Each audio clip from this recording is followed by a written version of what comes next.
The thinking behind Kim Jong Un's madness. Seoul, Reuters. On an icy December day in 2011, North Korea's new leader Kim Jong Un was accompanied by 7 advisors as they escorted the hearse that carried his father, Kim Jong Il, through the streets of Pyongyang. None of the men remain with the young Kim. This October, he demoted the last of his father's aides, both men in their 90s. They were among around 340 people he has purged or executed, according to the Institute for National Security Strategy, a think tank of South Korea's National Intelligence Service, NIS. Kim, obviously a madman in the eyes of U.S. President Donald Trump, has completed a 6-year transition to what the South calls a reign of terror. His unpredictability and belligerence have instilled fear worldwide. After he tested a breakthrough missile earlier this week, he pronounced North Korea nuclear power capable of striking the United States. But a closer look at his leadership reveals a method behind the madness. At 33, Kim Jong Un is one of the world's youngest heads of state. He inherited a nation with a proud history, onto which a socialist state had essentially been grafted by Cold War superpowers to create a buffer between communist China and the capitalist South. Under Kim's father, the economy was mismanaged, and the collapse of communism in the Soviet Union eliminated an important source of support. Up to 3 million people starved. To consolidate a weak position, the young leader has been cultivating 3 main forces: military and nuclear power, a tacit private sector market economy, and the fear and adoration of a god. To this end, he has executed 2 powerful men and promoted 1 young woman, Kim Yo-jong, his younger sister, who Korea watchers say is also Kim's chief propagandist. She is Kim's only other blood relative to be involved in politics. His elder brother, Kim Jong Il, was rejected by their father as heir. Over the 5 years to December 2016, Kim spent $300 million on 29 nuclear and missile tests, $180 million on building some 460 family statues, and as much as $1 billion on a party congress in 2016, including $26.8 million on fireworks alone, according to the institute, which employs high-level defectors. Yes, he has replaced many top commanders and officials so easily and ruthlessly killed some of them, which could make you wonder if he's sane, said Lee Sang-kun, a North Korean leadership expert at the Institute of Unification Studies at Women's University in Seoul. But this is a historical way of governing that can put you in power for a long time. In ancient days, Pyongyang was the capital of a mighty empire, Kogoryeo, the root of the modern word Korea. Going back through history, the great leader concept is a blend of several ideas handed down through time: an almighty God, the Confucian worship of a parent, and a king with the mandate of heaven, according to Jong Il, a senior researcher at the National Assembly Research Service in Seoul. Lee, a leading North Korea leadership researcher, said the state's theory of succession means Kim the Younger's rise should have been completed while his father was alive. Kim's father was anointed 20 years before he took over, giving him time to build allies and a leadership system. Kim Jong Un had just 3 years as leader-in-waiting. Born in 1984, he was third in line for power and a fractious, competitive child, according to Kenji Fujimoto, a Japanese chef who worked for the family and one of the few people to recount meetings with the young Kim. In his memoirs published in 2010, Fujimoto, who now runs a sushi restaurant in Pyongyang, said Kim once snapped at his aunt Ko Young-suk for calling him Little General. Kim wanted to be called Comrade General.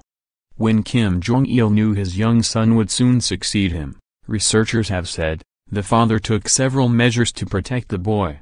Lee said these included shifting the country's power base to create rivalry between the elites so Kim the Younger could play one group off against another. Kim Jong Il had declared the military the country's supreme power, a policy known as Sungun, which means military first.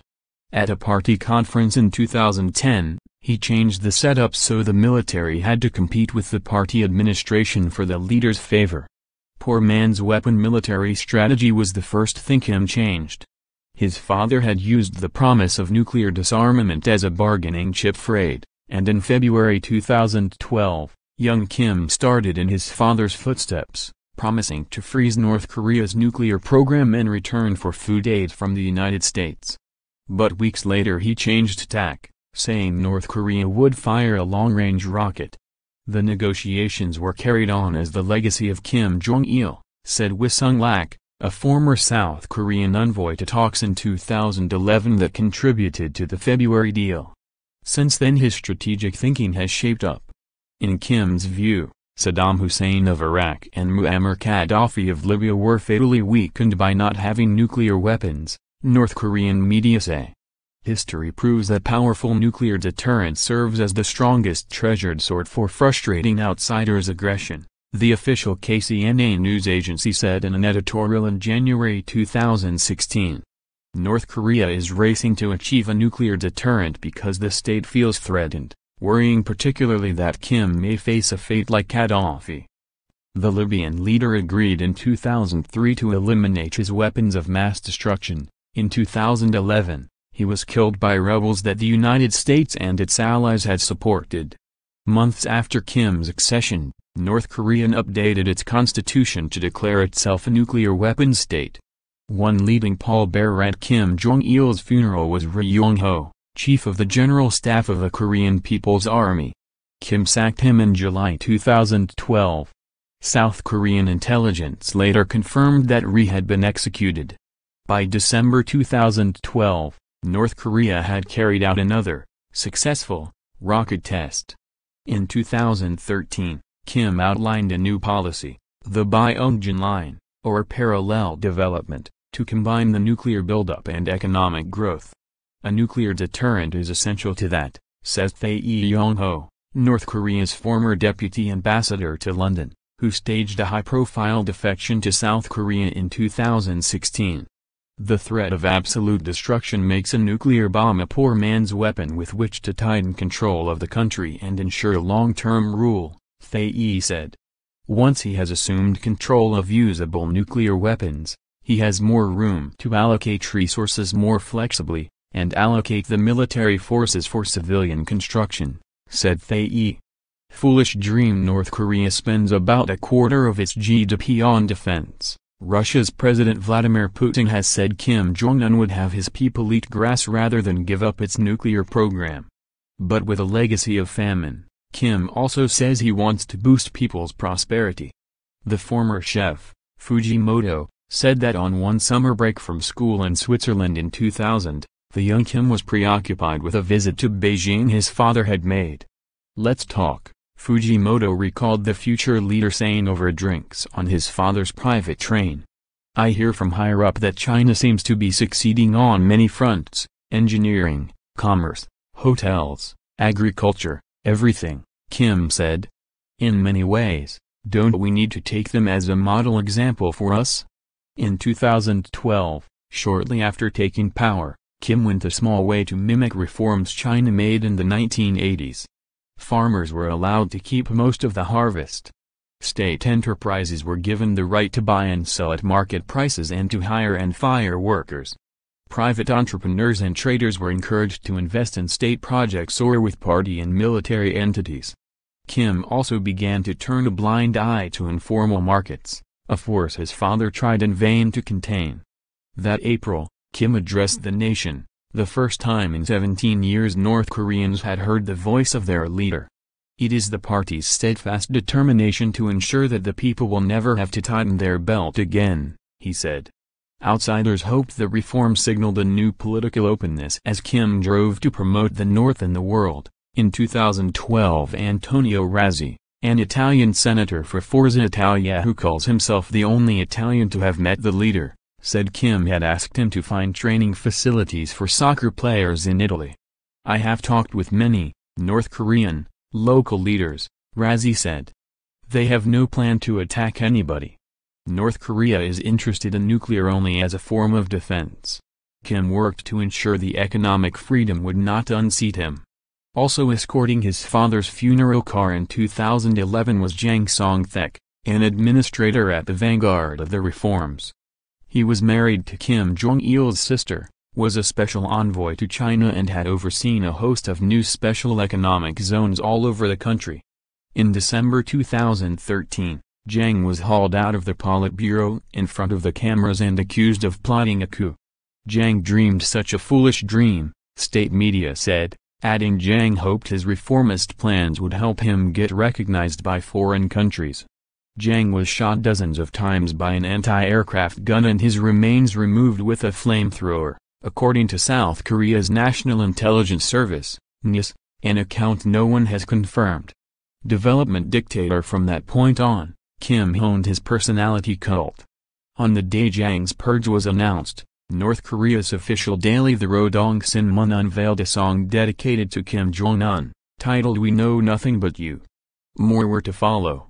The next year, Kim also ordered school textbooks be revised to focus on idolization of himself and include images of nuclear weapons and missiles, according to the NIS-affiliated Institute for National Security Strategy.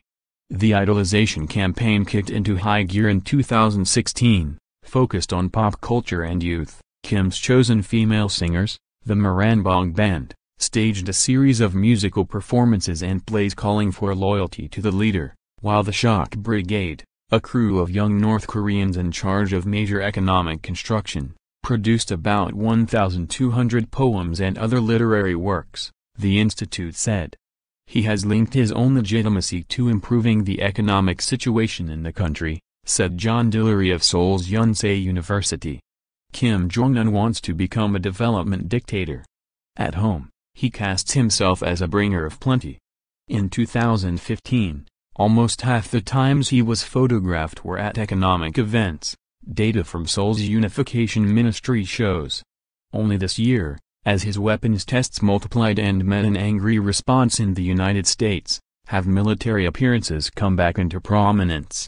Standing tearfully behind Kim Jong Un at their father's funeral was his younger sister, 28-year-old Kim Yo-jong.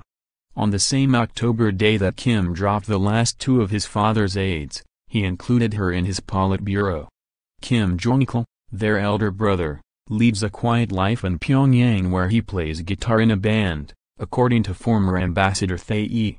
I think Kim Jong Un has been making good use of the existing system, while strengthening his power base and dictator regime in a very shrewd manner, said Lee Soo-sok, a research fellow at the Institute for National Security Strategy. Reporting by Hyun Hee-shin and James Pearson. Additional reporting by Giselle de Vagnoni and Roman Nerigis Adamatis in Oslo, edited by Sarah Ledwith.